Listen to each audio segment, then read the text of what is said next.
지난 시간에 이어서 오늘도 디지털은 휴머니티입니다라는 내용으로 강의를 계속하겠습니다. 지난 시간에 간단한 비디오 클립을 봐서 온라인 세계와 오프라인 세계가 점점 구분점이 희석화되고 있다. 그래서 그 얘기를 하면서 커뮤니케이션 네트워크에 대해서 얘기를 했고요. 이 가상 세계를 이용하는 이 친구들이 벌어지는 그 빅뱅 이론에 나오는 한 클립을 보면서 가상 세계에서 이 친구들이 즐겁게 노는 생활이 현재 우리가 오프라인에서 하는 것이 그대로 투영이 된다. 비록 이 친구들이 모여서 하는 거긴 하지만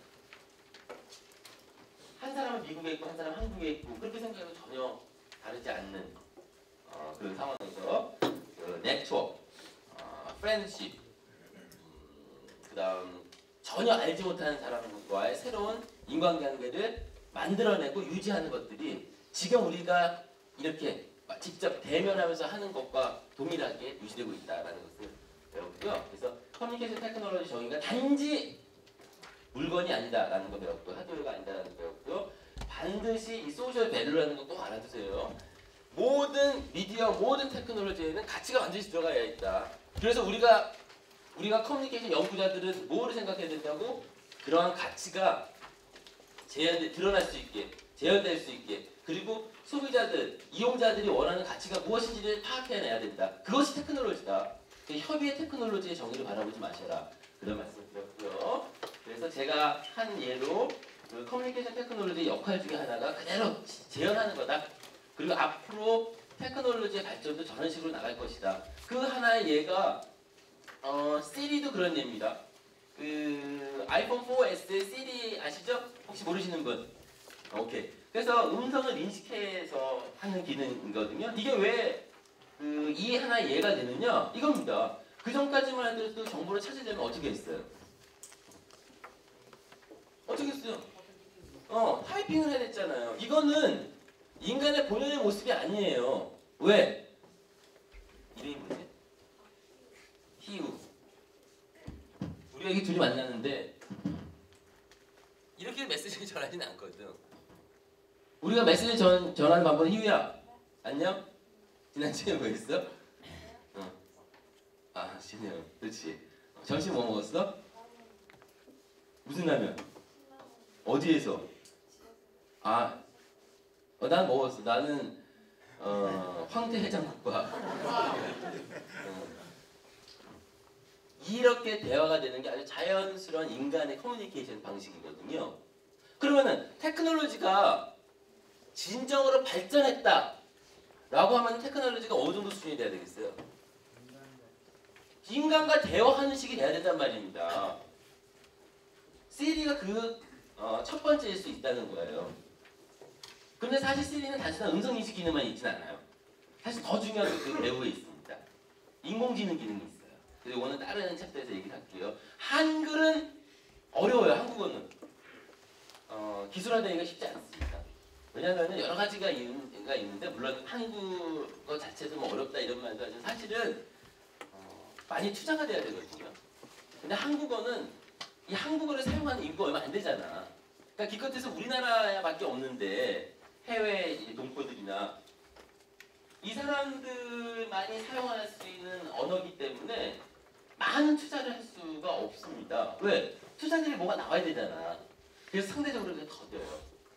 그래서 지금 그것이 상당 수준까지 올라가려면은 인식하는 기능이 상당 수준까지 올라가면 좀 많이 걸릴 것 같아요. 그래서 아이폰이나 구글이라든가 그런 데에서 음성 인식 기능을 한글로 기대하기에는 한국어로 기대하기에는 좀 이릅니다. 아직까지는 뭐 근래는 좀 힘들 것 같아요. 그래서 저는 개인적으로 아이폰 4S가 한국에서의 큰 인기, 시리라든 그런 것 때문에 좀 어렵다. 아이폰 5도 사실은 좀 그런 관점으로 볼 수 있을 것 같아요. 아이폰 5가 아니라 아이패드요. 아이패드도 뉴 아이패드도 우리나라 상황이랑 잘 안 맞는다. LTE 방식이 우리나라에서 적용 안 되는 해력지가 다른 대응이기 때문에 좀 힘들지 않을까라고 생각을 하는데 그것도 봅시다. 뉴 아이패드들이 얘기할 기회가 있을 거예요. 자, 그렇다. 그래서 실제 페이스 투 페이스 커뮤니케이션의 재현 상황이면은 그것이 상당히 높은 수준의 테크놀로지다. 그리고 그것이 목적이 될 수 있다. 근데 이거는 반드시 개인 간 커뮤니케이션을 얘기하진 않습니다. 그래서 이렇게 회사에서 회의할 때 얘기를 하기도 했죠. 여기까지 해서 이제 커뮤니케이션, 테크놀로지의 목적과 역할을 간단하게 알아보겠습니다. 우리가 이번 학기에 15주 동안 수업을 하면서 개별 테크놀로지를 다룰 건데요. 그것에 대한 전체적인 큰 숲을 보는 것으로 생각하면 됩니다. 그래서 기본적으로 커뮤니케이션이 뭐냐를 이제 보는 거예요. 커뮤니케이션 테크놀로지를 공부하니까 커뮤니케이션이 뭐냐? 그리고 테크놀로지는 개별 테크놀로지를 보는 겁니다. 그래서 일방향적 모델, 리니어 모델, 전형적인 일방향 모델에 대해서 설명을 했고요. 셔넌 웨버 모델, 텔레커뮤니케이션 모델 했고요. 웨슬리 맥리 모델까지 했습니다. 자, 오늘은 뭐부터 시작하냐면 드디어 인터랙티브 모델을 시작합니다. 여러분 제가 디지털을 얘기하면서 중요한 그 몇 가지 그 가치, 디지털이 가지고 있는 가치 기억나요? 그 중에 대표적인 바로 인터랙티브입니다. 디지털이니까 가능한 겁니다. 기존의 아날로그에서는 굉장히 제한적이었었어요. 그 인터랙티브 정의가 뭘까? 인터랙티브 정의. 응? 상호작용. 상호작용이라는 게 뭐예요? 상호작용이라는 게 말로. 개념은 와요 우리가 상호작용이라는 거 말로 한번 풀어보자. 뭘까? 주석. 육군병장. 정동은. 육군상병. 임진모. 육군상병 아니잖아. 소위야? 너 지금 장정이야. 후보생. 지금 군생활 하는 걸로 치는 거야? 어떻게 하는 거야? 모르구나. 너가 만약에 지금 알지 잘렸어. 예를 들면 어떤 일 때문에 그럼 이거 쳐안죠 이 기다려. 그냥 16주 인정해 주는 거야? 8주는? 그럼 어쨌든 상호작용의 정의가 뭐냐? 상호작용의 정의. 말을 풀어봐. 인터랙티브 상호작용. 일방적으로 내가 어떤 한 곳에서 인풋을 주었을 때 그것을 그냥 받아들이는 것이 아니라 여기서 인풋이 갔으면 다시 가서 피드백도 나오고 이렇게 하면서 서로 보완하면서 상호적으로 정보를 교환하면서 좋습니다. 네, 서로 피드백 주어가면서 서로 보완해가면서 발전해 나가는 것. 일단 상호작용은 과정으로 보셔야 돼요. 결과가 아닙니다. 상호작용에 대한 많은 정의가 있어요. 그러나 공통되게 나타나는 것은 상호작용이 일단 과정입니다. 그래서 멈추지가 않아요.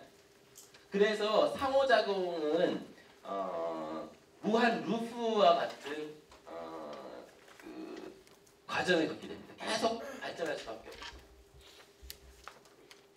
여기 인터랙티브의 대표적인 모델이 바로 슈람의 모델입니다. 한번 볼까요? 여러분들 여기에서 인터프리터라는 용어가 나오거든요. 우리 지난 시간에 SMCI 배우면서 샌더, 메시지, 채널, 리시버, 노이즈 이런 거 배웠었잖아요.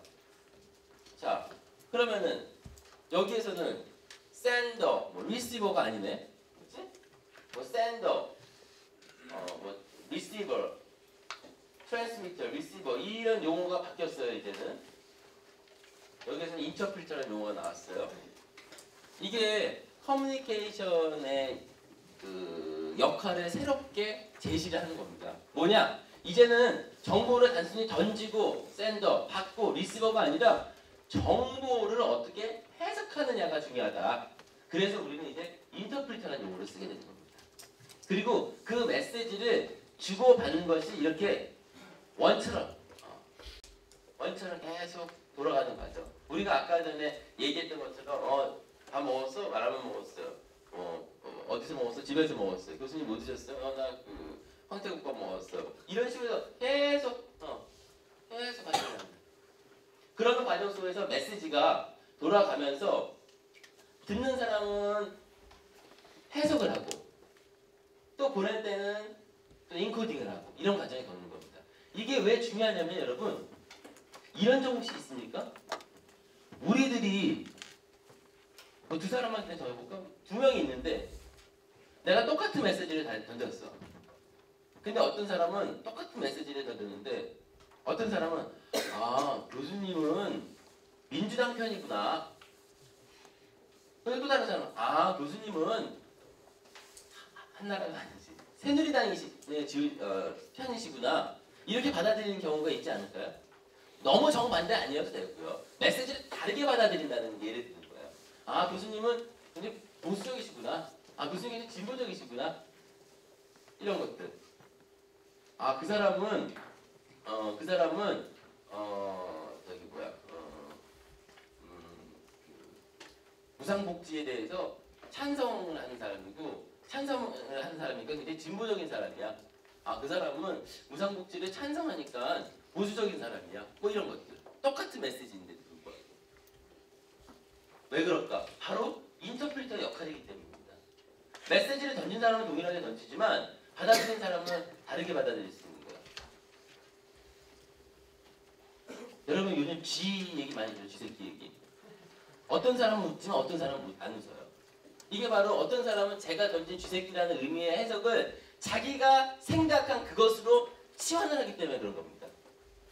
그래서 메시지를 받아들이는 사람의 역할이 중요하게 됐어요. 그게 바로 인터프리터의 역할입니다. 그리고 이것은요. 지금 현재 더 중요해지고 있습니다.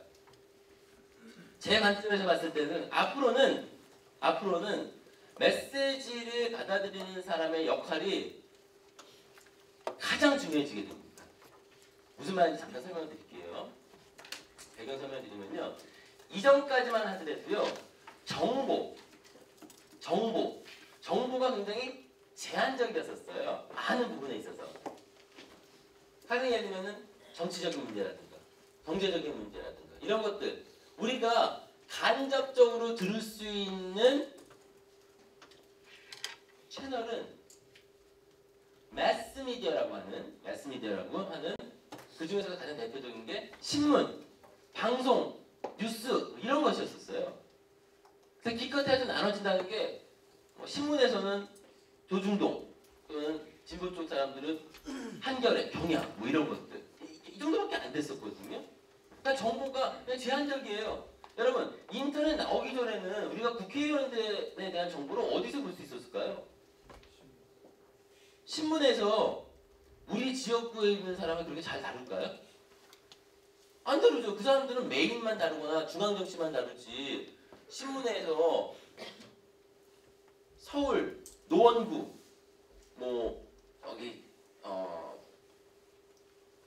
강원도의 원주 이 국회의원들은 모두 다 다루지는 않을 거 아닙니까? 그 지역 신문에서는 또 모르지만 그러면 그 정보를 우리가 충분히 받아들일 수 없는 환경인 거잖아요.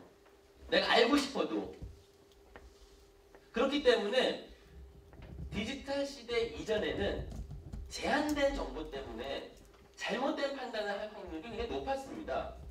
그래서 무작정 그 판단한 사람의 결과를 그 사람한테 물을 수가 없어요. 왜? 정보가 제한되어 있으니까.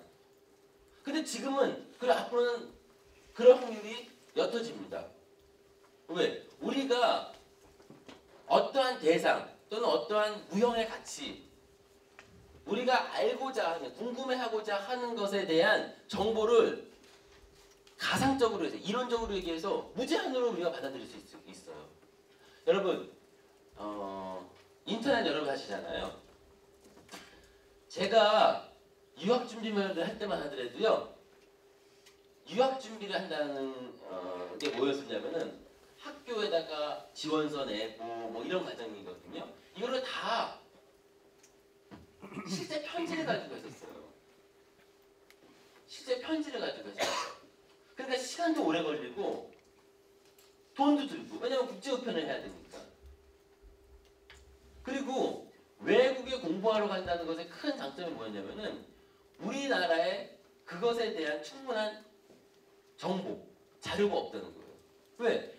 우리나라에 있는 자료는 첫 번째는 우리나라 사람들이 만들어낸 것이 먼저 있겠고요. 두 번째는 외국에 있는 것이 번역되어 있겠고요. 세 번째는 외국에 그대로 들어와가지고 외국 서적으로 팔리는 경우가 있을 거 아닙니까? 근데 그게 아무리 많이 한다고 해도 그게 사실 충분히 받지를 못한다고요.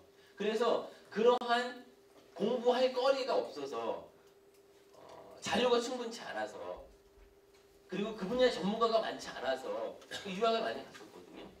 근데 지금은 저는 그렇게 생각하지 않습니다. 물론 지금 유학을 가는 경우가 이제 교수가 되기 위해서는 뭐 외국에 갔다 와야 된다 이런 것 때문에 그런 건 있지만요. 적어도 이런 핑계는 못 댑니다. 뭐 정보가 없어서 자료가 없어서 이거는 이제는 되게 힘들어요. 왜냐? 미국에서 사용하는 데이터베이스를 연구 자료 데이터베이스를 우리나라에서도 그대로 지금 쓰고 있어요.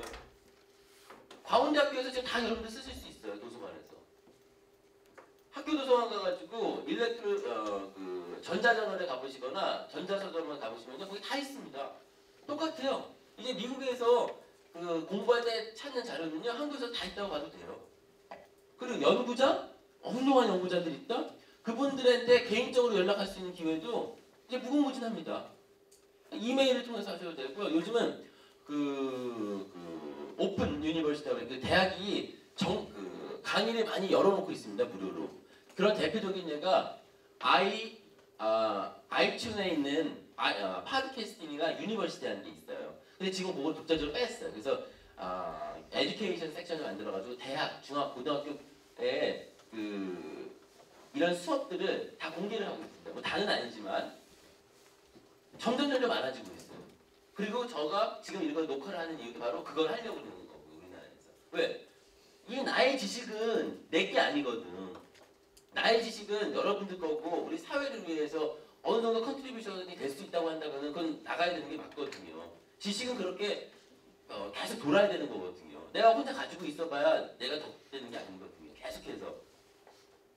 이제 그런 식으로 돼가기 때문에 교육을 위한, 공부를 위한 자료도요, 이제는 얼마든지 받을 수 있습니다. 즉, 내가, 사용자가 어떠한 노력을 기울이느냐에 따라서 이전에 비할 데 없을 정도의 충분한 정보를 가질 수가 있습니다. 정치인, 여러분들, 예를 들면은, 나 그 정치인 몰라. 근데 그거는 여러분이 노력을 안 해서 모르는 경우일 수 있다는 거지. 이전에는 그 정보가 아예 노출이 안 됐기 때문에 모르는 경우가 있을 수 있었는데 이제는 인터넷만 가면 쭉 치면 다 나와요. 키워드 검색만 딱 하면 다 나와요. 뭐 했는지 뭐 다 나옵니다. 그러니까 그러한 노력들. 정보, 예를 들면은 트위터라든가 페이스북이라든가 이런 데, 특히 트위터 같은 데에서 정보가 계속 왔다 갔다 리트윗되고 뭐 이렇게 확산이 되지 않습니까? 그러면은 물론 괴담 수준의 이상한 얘기도 돌아요. 그럼 이제부터는 이런 괴담 수준의 그 메시지는 어떻게 하느냐? 이제부터는요 우리가 한 번 더 체크업하는 그런 습관을 들여야 돼요. 왜? 이제 그 메시지를 해석하는 것은 나의 역할이 되기 때문에 이전까지만 하더라도 내가 그거를 어떻게 확인을 해? 신문에 그렇게 나왔으면 그런 거지. 근데 이제는 아니라는 거죠. 예를 들면은 CCTV에서 싸움 장면이 잡혀서 급 반전이 된 케이스가 최선당 사건이 있었죠. 최선당 사건이 끝나자마자 뭐가 있었냐면은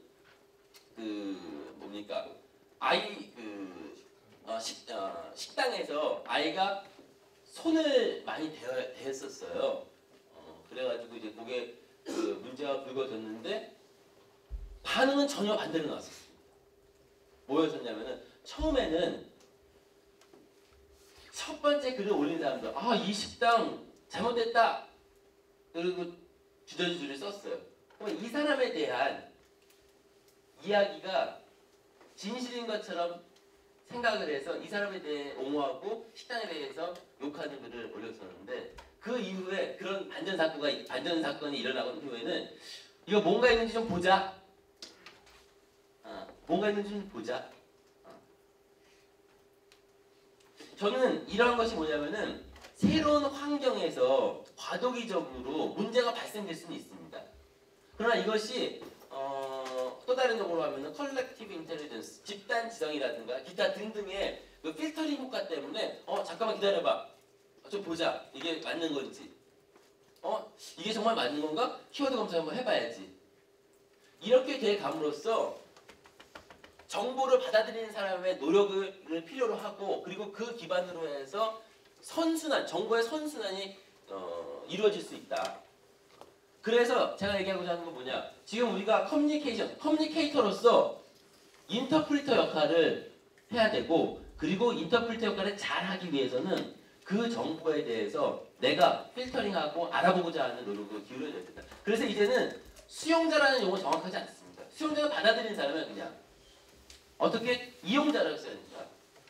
내가 적극적으로 정보를 찾고, 내가 적극적으로 정보를 해석하려고 하고, 내가 적극적으로 정보를 맞는지 틀리는지 확인도 하고, 그리고 나서 더 한다면은 그것을 기반으로 해서 메시지도 보내기도 해서, 그것이 올바른 메시지고 맞는 메시지고 다른 사람들도 동일하게 받아들인다면 여러분들이 오피니언 리더가 될 수도 있는 환경인 거예요. 왜? 메시지는 이렇게 계속 돌아가거든요. 무슨 말씀인지 아시겠어요? 이게 지금 디지털 환경에 적용 가능한 모델 중에 하나입니다. 이해가 되세요? 질문 있으신 분 질문하세요.